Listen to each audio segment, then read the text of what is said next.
Assalamualaikum warahmatullahi wabarakatuh. Perkenalkan, kami dari Prodi Akuntansi S1 kelas G, Fakultas Ekonomi dan Bisnis, Universitas Negeri Makassar. Perkenalkan, kami dari kelompok 7 yang beranggotakan 5 orang. Saya Wahila sebagai pemateri pertama. saya Dian Anugrah Gafar sebagai pemateri kedua, saya Natasha Bagenda sebagai pemateri kedua. Saya Muhammad Iqbal sebagai pemateri kelima. Tujuan kami membuat video ini adalah untuk memenuhi salah satu tugas mata kuliah pengantar manajemen dengan materi faktor-faktor yang mempengaruhi keberhasilan manajemen.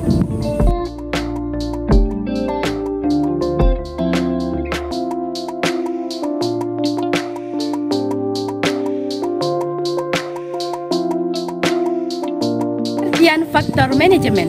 Faktor manajemen adalah faktor yang mempengaruhi manajemen seseorang, baik dalam lingkungan perusahaan maupun organisasi. Next. Faktor manajemen terbagi menjadi dua, yaitu faktor internal dan faktor eksternal. Faktor internal. Faktor internal adalah suatu kondisi umum yang berada di dalam lingkungan organisasi tersebut. Yang termasuk ke dalam faktor lingkungan ini adalah karyawan dan pegawai serta pemimpin manajemen. Kriteria yang dimiliki manajer yaitu terdiri dari 4. Yang pertama, keterampilan konseptual, yaitu kemampuan mental untuk mengkoordinasikan dan mengintegrasikan keseluruhan kepentingan dan kegiatan organisasi. Yang kedua, yaitu keterampilan kemanusiaan, yaitu bekerja dengan memahami dan memberi motivasi bagi orang lain atau bawahannya, baik secara individu atau kelompok. Yang ketiga, yaitu keterampilan administratif, yaitu manajer dapat menguasai organisasi secara keseluruhan. Yang terakhir, yaitu yang keempat, keterampilan teknik, yaitu penggunaan alat-alat atau teknik bidang tertentu.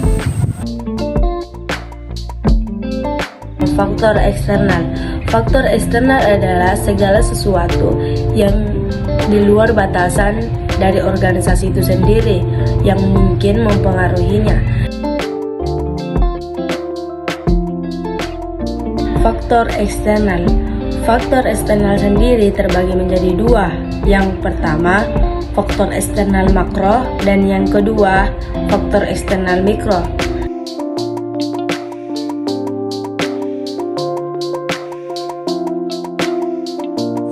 Faktor eksternal mikro. Faktor eksternal mikro adalah faktor-faktor yang berpengaruh langsung terhadap kegiatan suatu organisasi atau perusahaan. Contoh faktor eksternal mikro terdiri dari 7. Dan yang pertama adalah penyediaan atau supplier.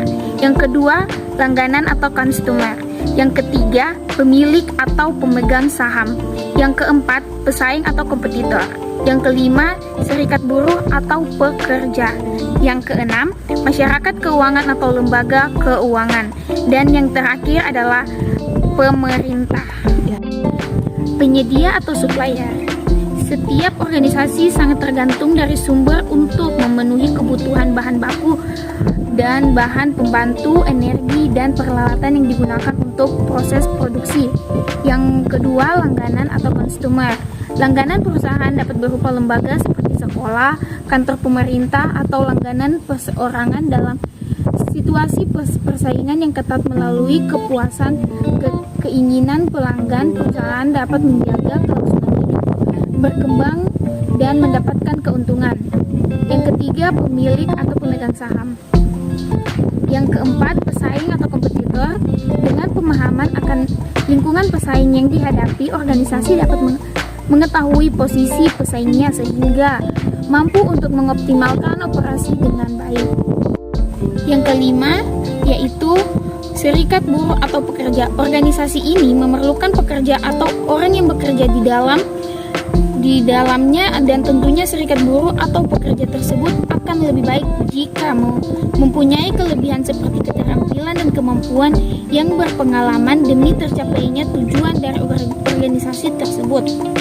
Masyarakat keuangan atau lembaga keuangan.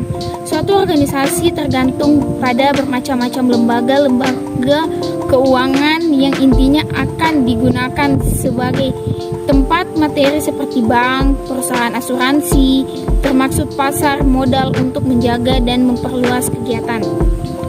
Yang ketujuh, pemerintah. Perwakilan pemerintah ini biasanya menetapkan peraturan, prosedur perizinan dan pembatas lainnya untuk melindungi masyarakat. Eksternal makro adalah faktor-faktor yang tidak berpengaruh secara langsung terhadap kegiatan suatu organisasi atau perusahaan.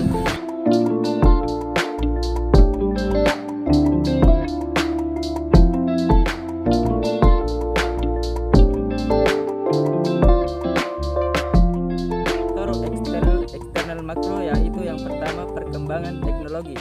Dalam setiap masyarakat atau industri, tingkat kemajuan teknologi memainkan peranan berarti pada penentuan produk dan jasa yang akan diproduksi. Peralatan yang akan digunakan dan berbagai macam operasi yang akan digunakan dan dikelola. Kedua, yaitu variabel ekonomi, di mana seseorang manajer akan selalu terlibat dalam masalah biaya, sumber daya yang dibutuhkan oleh organisasi, dan biaya ini berubah-ubah setiap waktu karena pengaruh faktor ekonomi. Yang ketiga, yaitu lingkungan sosial kebudayaan, adalah suatu masyarakat yang berpedoman hidup dan menentukan bagaimana hampir seluruh organisasi dan manajer atau beroperasi. Lingkungan ini mencakup kepercayaan, nilai-nilai, sikap, pandangan, serta pola kehidupan yang dibentuk oleh tradisi pendidikan, kelompok etnis, serta agama dan kepercayaan masyarakat tertentu. Yang keempat, yaitu variabel politik dan hukum, adalah suatu periode tertentu yang akan menentukan operasional perusahaan. Manajer tidak mungkin mengabaikan iklim politik, peraturan pemerintah dalam pembuatan keputusan.